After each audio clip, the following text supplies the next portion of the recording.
السلام عليكم ومرحبا بكم في قناه طارق.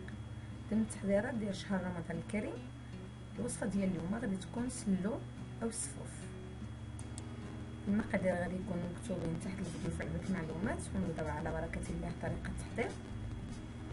هنا انا عندي كيلو ونص ديال الدقيق محمص، مع نزلت عليه اللوز مقشر مقلي ومطحون، الكاوكاو نفس الشيء محمص في الفران، الكتان، حبة حلاوة، إلان، كلشي محمص ومطحون.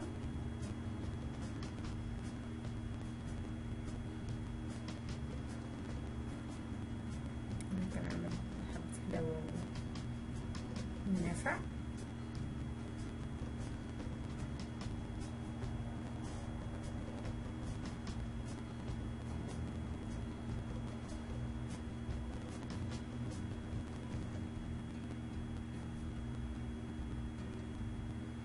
قرفة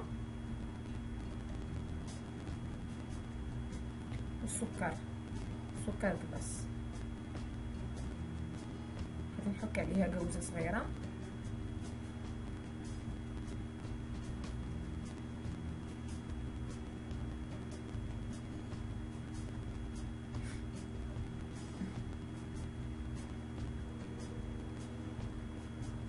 وغادي نضيف عليها المسكه مدقوقه كالخنيشه صغيره.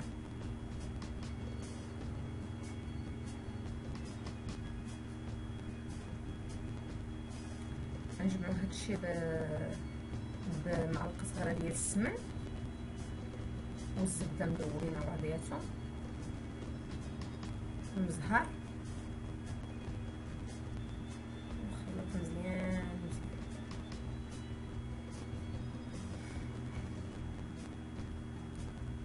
هنا غادي نضيف العسل انا كنعمل كاس، نحاول نخلط مزيان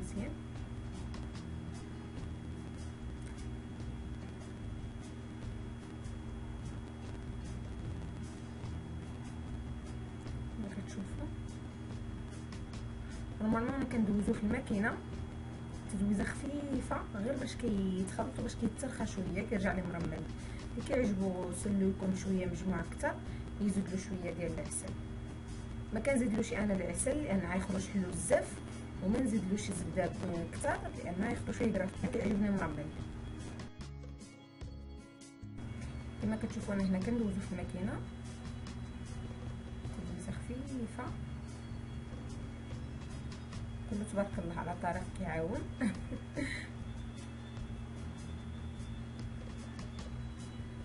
صافي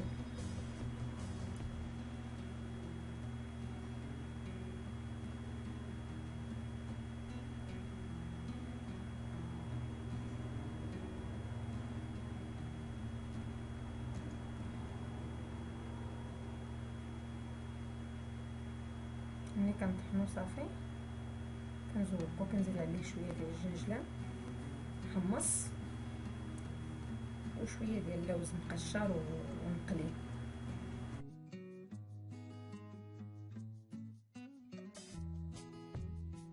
السلو ديالنا ها هو وجد. يا ربي تعجبكم الوصفه ديال اليوم. ما تنساونيش من الاعجاب وتنشروا الفيديو بين الاصدقاء ديالكم. ومرحبا بكل المشتركين الجدد اللي انضموا لينا، ورمضان كريم.